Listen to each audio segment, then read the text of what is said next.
Yang jadi pertanyaan bagi saya, betapa sulitnya kita berbuat baik kepada orang yang dulu pernah menghinakan kita. Ketika engkau berbuat baik kepada orang yang dulu pernah berbaik kepadamu, semua orang bisa melakukannya. Yeah.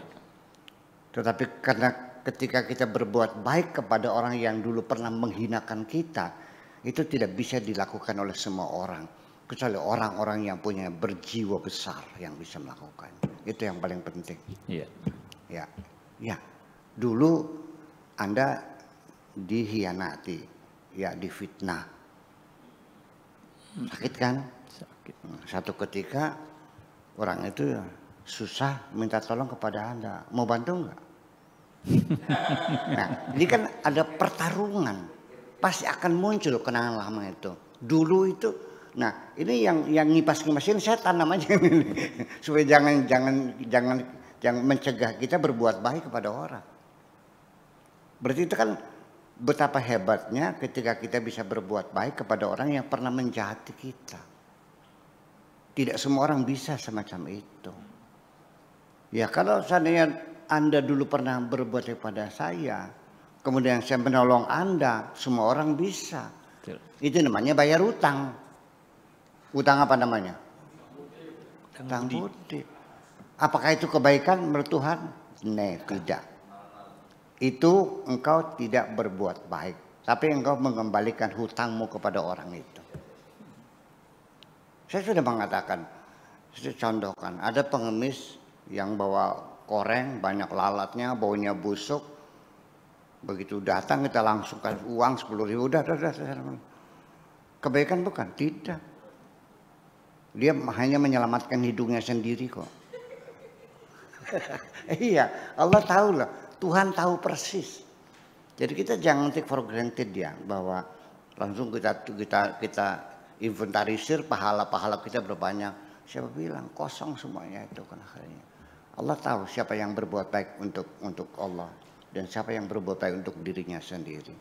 Dan kita mesti waspadai. Jangan-jangan selama kita berbuat baik itu adalah sesuai dengan nafsu kita sendiri.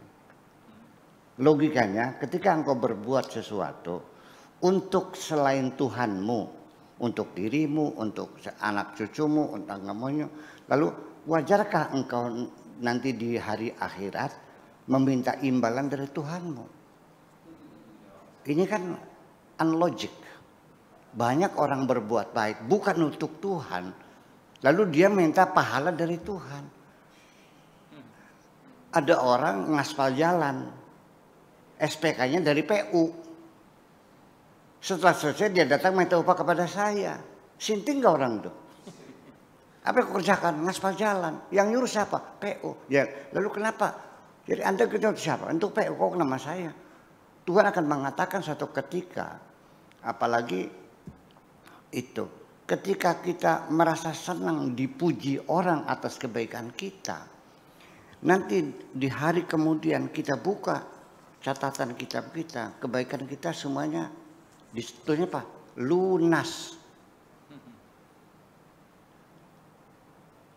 Dia akan bertanya kepada malaikat, "Hai malaikat, kok lunas? Saya menyantuni anak yatim sekian banyak, memperbaiki rumah orang jompo, nyumbang masjid, ya kan, menolong orang sakit. Kok lunas? Kapan dilunasinya?" Semua kebaikanmu sudah dilunasi ketika di dunia. Apa itu wahai malaikat? Ditanya lagi. Ketika engkau berbuat baik, adakah orang yang menyanjungmu? Ada banyak sekali. Dengan tepuk tangan juga disanjung-sanjung. Kamu senang nggak? Ya senang. Ya itulah balasannya. Sudah lunas.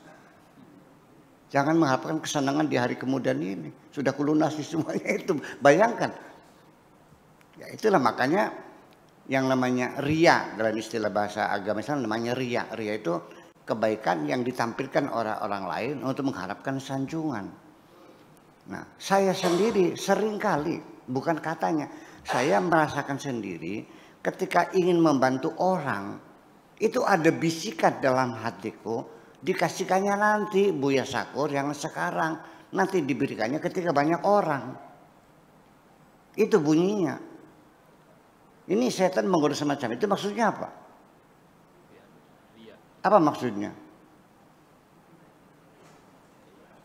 Ria ini jangan dikira bukan satu dosa. Ya, ria itu artinya kita menganggap tidak cukup hanya diketahui oleh Tuhan, tetapi makhluknya juga harus tahu kebaikanku ini. Apakah tidak menghinakan Tuhan? Ini persoalannya. Itu kira-kira. Terima kasih.